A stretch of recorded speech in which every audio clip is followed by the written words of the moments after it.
Good morning. My name is Sarah Hudnall. I am connected here at Calvary through a life group and by serving in the nursery. Today's reading is from John 6, verses 22 through 35. On the next day, the crowd that remained on the other side of the sea saw that there had been only one boat there, and that Jesus had not entered the boat with his disciples, but that his disciples had gone away alone. Other boats from Tiberias came near the place where they had eaten the bread after the Lord had given thanks.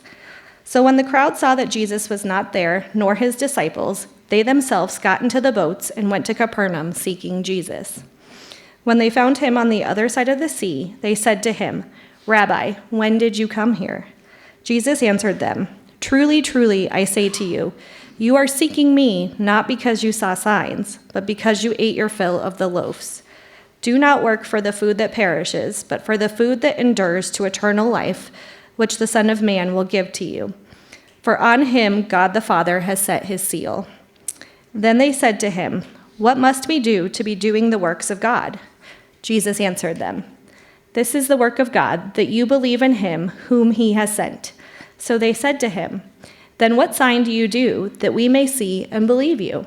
What work do you perform?" "Our fathers ate the manna in the wilderness, as it is written, 'He gave them bread from heaven to eat.'" Jesus then said to them, "Truly, truly, I say to you, it was not Moses who gave you the bread from heaven, but my Father gives you the true bread from heaven. For the bread of God is he who comes down from heaven and gives life to the world." They said to him, "Sir, give us the bread always." Jesus said to them, "I am the bread of life. Whoever comes to me shall not hunger, and whoever believes in me shall not thirst." Sarah.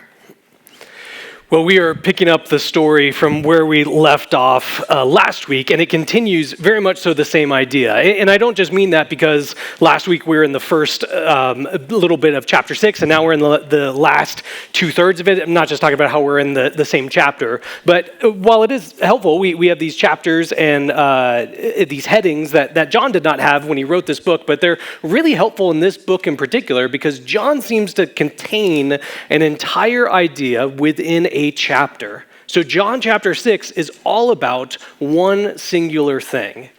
And so that means that we can use the work that we did last week to understand what's going on this week. We get that because, as was just read for us, the narrative just flows right into it. It says the next day, and we get into the story that's happening. So right after Jesus feeds the 5,000 men and all those others there, they wake up the next day and they see Jesus is gone, and they're trying to track him down. Even all the language is about bread throughout this. It is one singular idea that's flowing through it. We just wanted to split it over a couple weeks because, there's, 71 verses in this chapter? And I didn't feel capable of doing that all in 1 week. But all the background work that we did last week works for this week as well. The context is it's taking place on the Passover, this feast of the Jews, that they would remember God's work to rescue and deliver his people. That this is taking place in this testing that just occurred for the disciples. They were tested to see would they put their faith in Jesus in this remote area. Sounds quite a bit like the Israelites were tested after the Passover. And then you have this crowd who's there, who's following Jesus, but they do not seem to fully understand who he is. And that idea gets picked on right away. All throughout this, we're focused in on this crowd who's following Jesus, but they miss it over and over again. Last week in John chapter 6, verse 15, they see that Jesus is this man who does incredible signs, and then right in front of their eyes, he multiplies food in front of them just from 5 loaves and 2 fish that all of these people were able to eat freely and be filled. And it says as a result of that they try to seize him by force and make him to be king. They see the power that he has, which is good. But whether or not this is what Jesus has come for, they want to cause him to be this king over them that would kick out the Roman invaders and allow them to live in the way they thought they ought to be living in. We continue in the story here after they wake up and see Jesus is gone. They finally find him and they follow him in John chapter 26. And Jesus says, "You're not following me because you like the signs, the show that I put on. You're just hungry again. You ate yesterday and now that food's gone. You woke up this morning and you're hungry again. And that's why you're following after me." They see that Jesus was able to meet one of their tangible needs, which is true and right. Jesus has compassion on his people. But if all they see Jesus as is a button that they can push and get what they feel they need, well, they're not understanding Jesus. Or in verse 28, after Jesus is talking to them and he explains about this work of God that is happening through him, they start to get excited. They start to fantasize. Ooh, what skills are we going to get? What fun tricks can we do? Jesus just multiplied food. How cool would it be to do that? All right, Jesus, give me these powers. Give me these abilities. What do we need to do in order to act like you do? And Jesus is saying that's not the point of it. It's following me. It's believing in me. That's the work that you're here to do. Or finally, in verse 30, after continuing this idea, they say, well, you're saying to believe in you, that you're the object of our faith. Can you prove it? What sign can you show to show that you're right in this? What can you do to demonstrate that you're worthy of putting our faith into? They even reference Moses. Moses had these abilities. That's how people knew to follow him, trying to manipulate, twist the Bible to say what it is that they want it to say. Imagine people trying to do that, force the Bible to say what they want it to say. Thank goodness we don't live in a world like that. So essentially, all throughout this teaching from Jesus, he's showing them, believe in me. I'm the object of your faith. Find what you are looking for in me. And time after time after time, the crowd just keeps going, well, what else you got? What else can you do for us? What else can you show? Jesus is confronting the desires that this crowd, think about the categories that he is working through, these things that this crowd wants. They want their circumstance to change. That's why they want to have a king. They want tangible needs to be met. They want signs, proof that they're believing in the right area. They want some power and ability and authority. They want all of these different things in this passage. And all along the while, Jesus is not saying that you're wrong for wanting these things. He's not saying that your desires are off. He's not saying that you shouldn't be wanting these things. He's saying that these desires are good, but we often find lesser satisfaction, things that are less than what we truly need. And Jesus is saying, what you need is me. Find what you desire in me. But what's really scary, what's really spooky about the desires that we have is that we can be so narrowly focused on what we think it is that our desires are for, that our vision can just zoom in on one particular thing, and that's the thing. I need this thing, and miss out on the bigger picture of what it is that we truly need. We get so closed in our focus as to thinking one particular thing is what our desires are for, but miss the bigger picture of what it is that we truly need. Let me give an example of this. We see it pretty clearly with food. Food is such a good gift that we need it for the nourishment of our bodies, and yet the things that we most often desire, that we have cravings for, they're the things that are typically falling into the category of salt or fat or sweet. And those are good things. Those make meals delicious. But when we eat out of proportion from those categories, that's what makes our body get out of proportion. Our desires that we have are not often in what is actually what's best and what's good for us. When we're having conversations with people, they might say, yeah, I've just been really jonesing for some ice cream lately. We don't often retort back like, yeah, dude, I get it. I've been on this huge broccoli kick lately. Or like, last night was wild. I polished off a whole pizza. It's like, dude, I'm right there with you. I ate twice the recommended serving size of lentils. Like, we don't often have these cravings. Our desires are not directed towards the things that our body actually needs. But our desires narrow our focus so much to think this has got to be it. It's got to be this thing, when it's not truly what's good for us. The desires that we feel the strongest for are rarely directed to what we truly need. It doesn't mean those desires are bad. We're just bad at finding out what we're being pulled towards. Think about how we're designed to be with people. We were never meant to be alone. We need community. We need each other. But how easy is it to fill that desire that we have with people who aren't good for us? Or the fact that we come home after a long day of work and we're tired, we're just exhausted. And the things that we feel the pull towards, the things that we fill our time with, don't necessarily make us less tired. They don't energize us. They just sort of pass the time until the next day, and we repeat it again. Or think about how much of life has been set up in a way that we can do things quickly and efficiently, that so much is instant around us. So much is making things easier than ever for us to accomplish more and more and more. And it builds this desire in us of, well, everything's got to be easy. Everything's got to be fast. And yet the fast solutions are rarely the best solutions. What is the easiest route is rarely the route that we need to take. Now, I say rarely because what we see in this passage is as Jesus is talking to this crowd who has all of these different desires very much so like you and I have, for circumstances to change, for abilities, for tangible needs to be met, these desires that you and I have. In talking to this crowd, Jesus is not just saying that I am the one who fulfills those desires. I am the one that you are truly looking for. Not the things that I can do for you, not what you might get out of this exchange, but me and me alone. I am the object of your desires. He's not just saying that. He's also saying that when you find that satisfaction in me, you're finding the easiest possible solution that there is.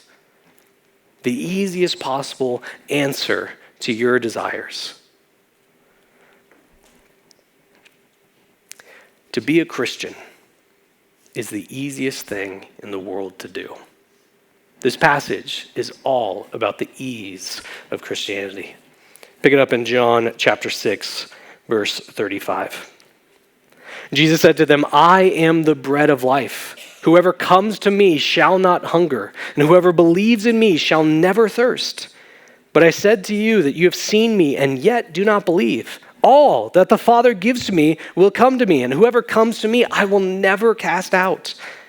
For I have come down from heaven not to do my own will, but the will of him who sent me. And this is the will of him who sent me, that I should lose nothing of all that he has given me, but raise it up on the last day. This is the will of my Father. You ever wonder, what does God want? That everyone who looks on the Son and believes in him should have eternal life, and I will raise him up on the last day. Jesus has this crowd around him wanting all of these different things, come to Jesus because they think in him they could find what it is that they're looking for, and that's right. But they're missing it. They're so narrow focused as, all right, Jesus is the one who can kick out Rome. That's not what you need right now. You need the Jesus himself. Jesus is the one who can meet tangible needs. That's not what you need right now. You need Jesus himself. Jesus is the one who could possibly give me ability to do cool things. That's not what you need right now. You need Jesus himself. And what he's saying is what you are looking for is actually so much more complex and so much more difficult than what you truly do need. And that's just me. I am the bread of life, Jesus says. I am the one who truly satisfies. Now I know that we saw this back in chapter 4 when Jesus was talking to the woman at the well, that Jesus is the one who satisfies the desires that we have in this life. But what's unique here, what I think the particular bent that Jesus is driving towards in this chapter is showing us how easy it is to find that satisfaction. It's just by believing in him. There's nothing else that we need to do, nothing else that we need to produce, nothing that we need to earn it, that this is something freely given to those who trust in this Jesus, freely given to those who believe in him. If you believe in Jesus, your desires are satisfied. If you believe in him, he will never send you away. If he has come into this world for you, so that all who believe will have eternal life. There is nothing easier than that. And Jesus has come to this world as the one that we are all looking for. We don't even have to try to find him. He has come. Jesus is that one who satisfies, and it's the easiest thing in the world to believe in him. I think of the Apostle Paul and talking about what salvation looks like, what the work of God looks like. He captures this well as well in Ephesians 2, verses 8 and 9. He says, "For it's by grace you have been saved through faith. And this is not of your own doing. It's the gift of God, not a result of works, so that no one may boast." See, it's a gift. It's grace. It's God doing all of this. It's not what anyone has ever done save for the work of Jesus himself. That's the entire basis of it. It could not be easier. This crowd goes to Jesus and they are excited about what they might get out of the exchange, and yet what they're wanting is not only more difficult, but it's also not what they truly need. They're missing it on both parts. They come with excitement of this one has power and authority. We've never seen anyone like it. Maybe he can be the one who can rescue us in this way. But Jesus is saying, I've come to rescue you in a way that you need even more so. Jesus has these abilities to meet their tangible needs and say, all right, when's the next meal coming in? But they're missing the fact that Jesus is coming to meet all of the needs that they have. They see Jesus has authority and power and abilities. And they like those things, but they miss the fact that he is the one who has power and ability and authority. They're looking for proofs. How do we know that this is real? Missing the fact that Jesus right in front of them is showing them that this is possible because he has come. Showing that it's possible because of the sure and completed works that he will do.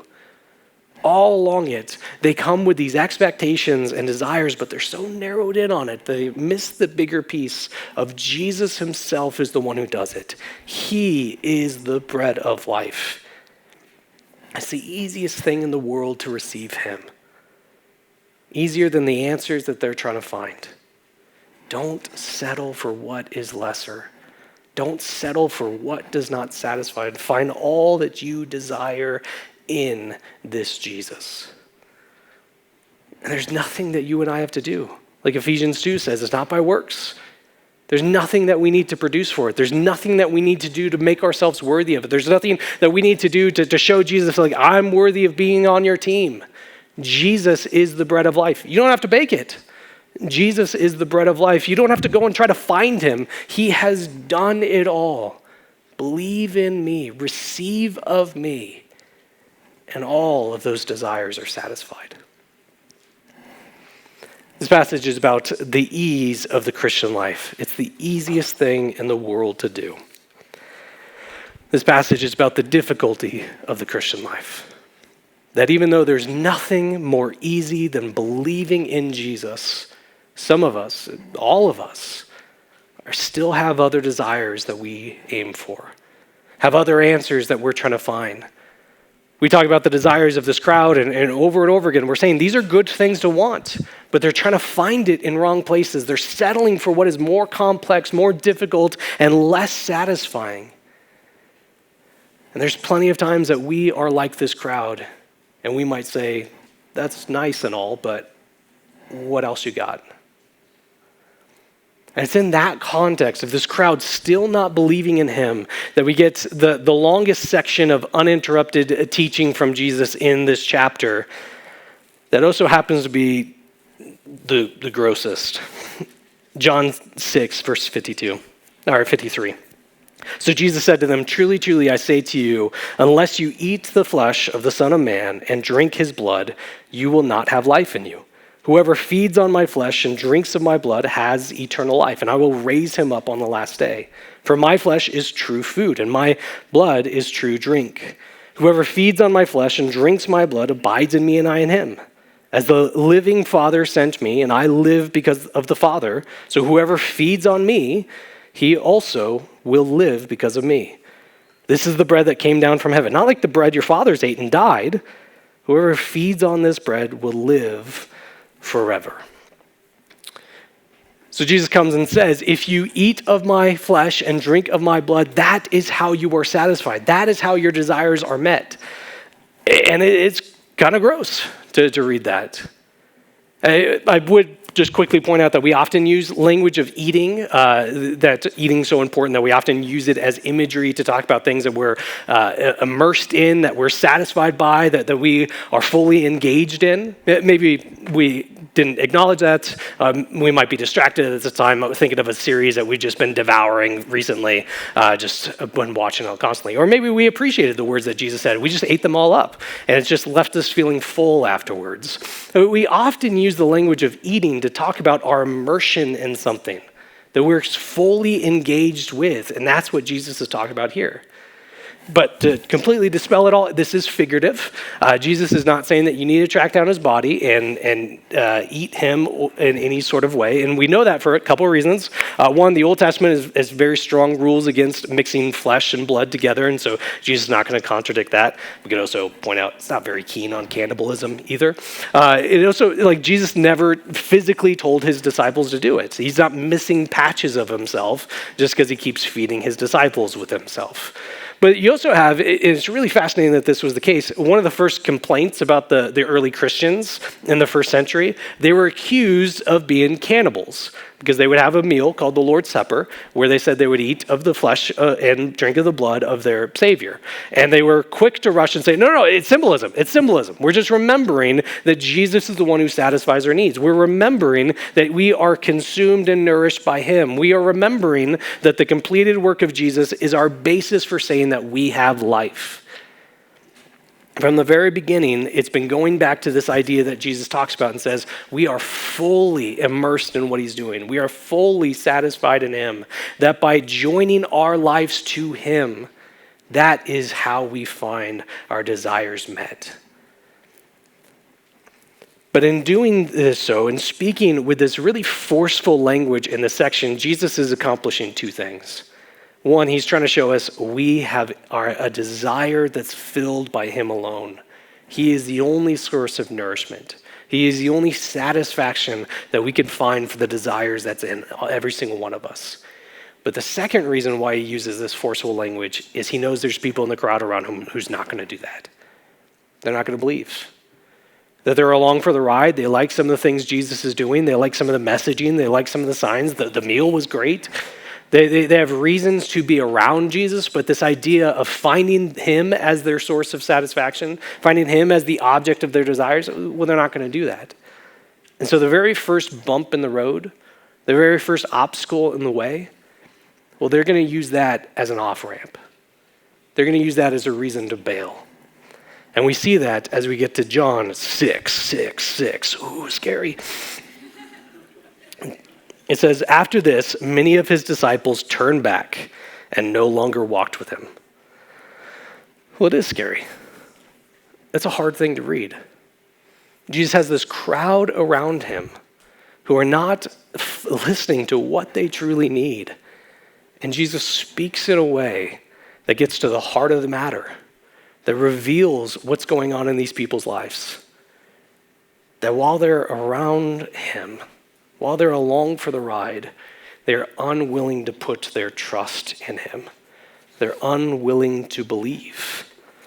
And so he uses this language to help reveal what's going on in their hearts. He uses this teaching to show what it is that they need and what it is that they're unwilling to do. And that's something, that mentality of this crowd is something that continues to this day. All throughout this passage, this crowd is saying, so what else do you have? What else you got? Where are we wanting more? Following Jesus is the easiest thing in the world. He is the one we so desperately need. But where might we be still saying, what else do you got? Maybe like the crowd, we're holding out for proofs. Like if only God would show that this is truly the right way. Like if he would just write it in the sky, like I am God, believe in Jesus. If he would do that so everyone could see, then that would prove it. That would demonstrate that this is real. Or if you would just address these intellectual arguments against Christianity, if you would clear the way of those, then I could believe.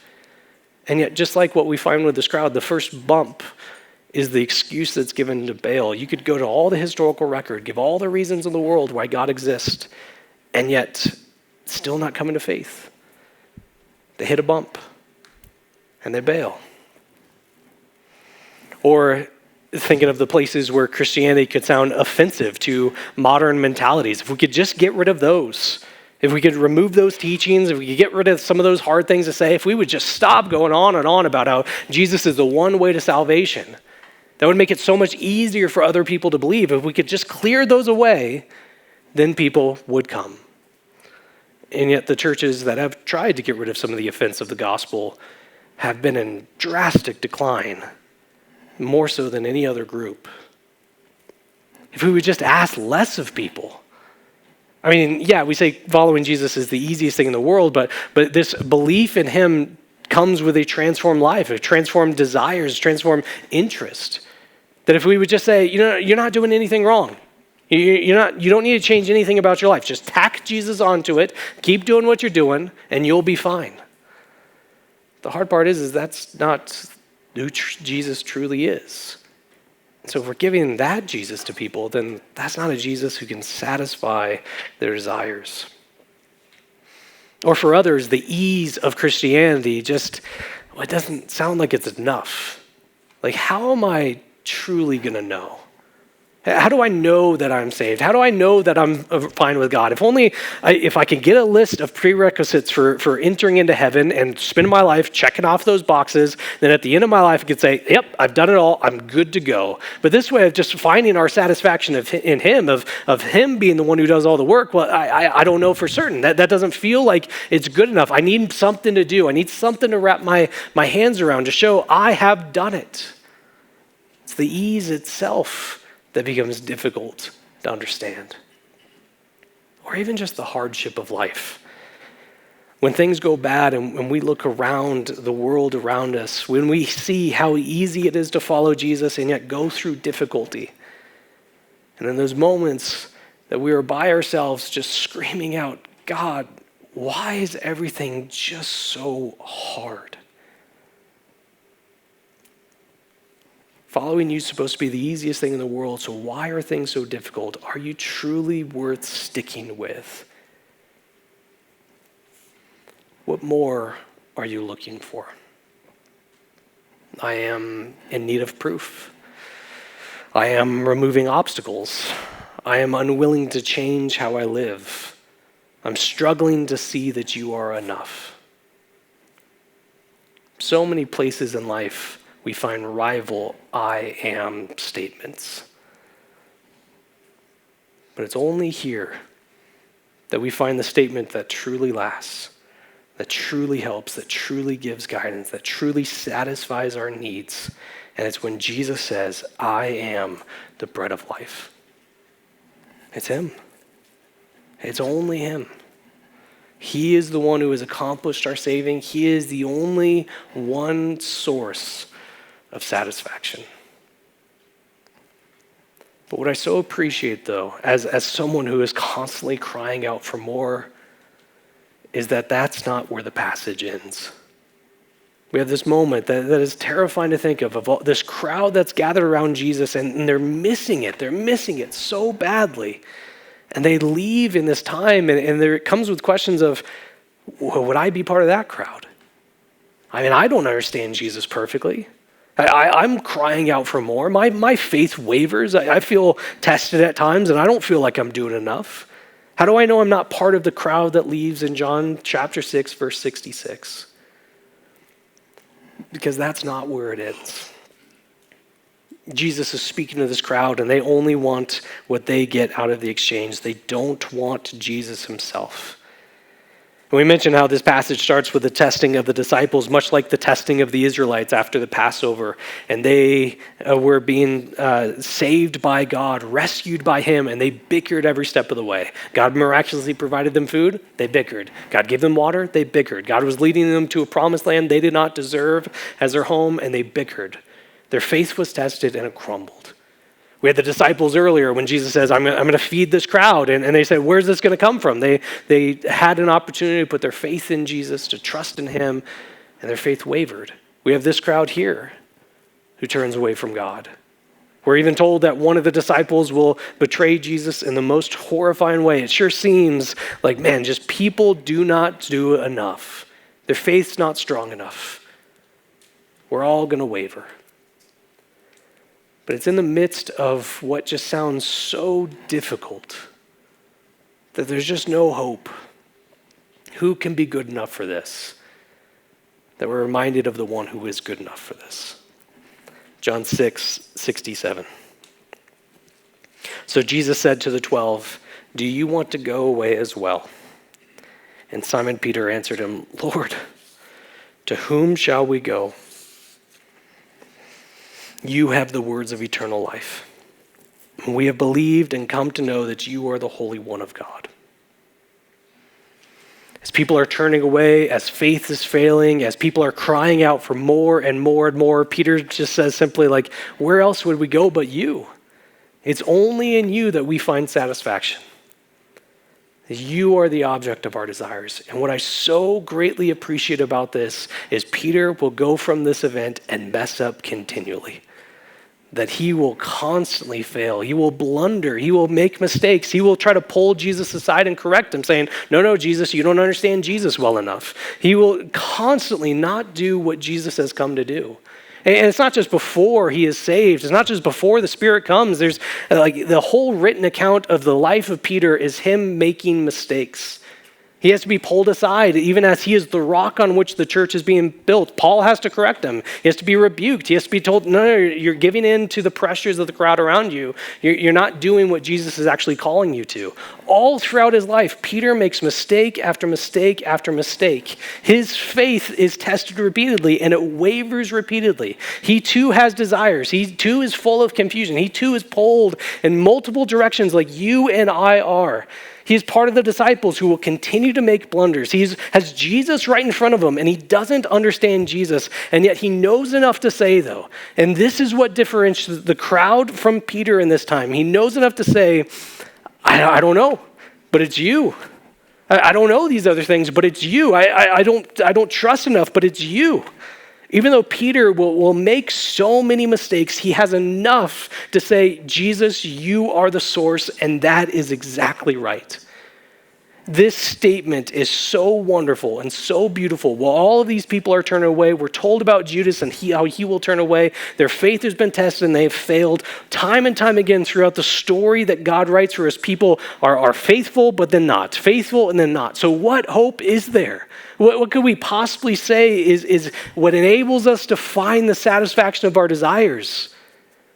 What's enough to say, I can't do it. It's you. He sees the simplicity of what it is to follow Jesus. And though he does not follow Jesus perfectly, he follows sufficiently because it's built on the one who could truly satisfy.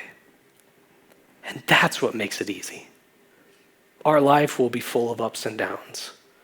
We will have times that we feel right there in lockstep with Jesus, and other times where it's like, where'd you go?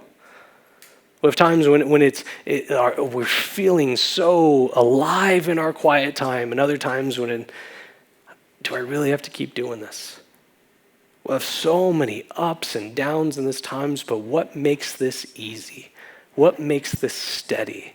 What makes Jesus the object of our desire is that no matter what's going on around there, no matter our ability to understand perfectly right or not, more often than not, is in the fact that we can go, I don't know Jesus, but it's you. Where else would I go but find it in you? And that is enough.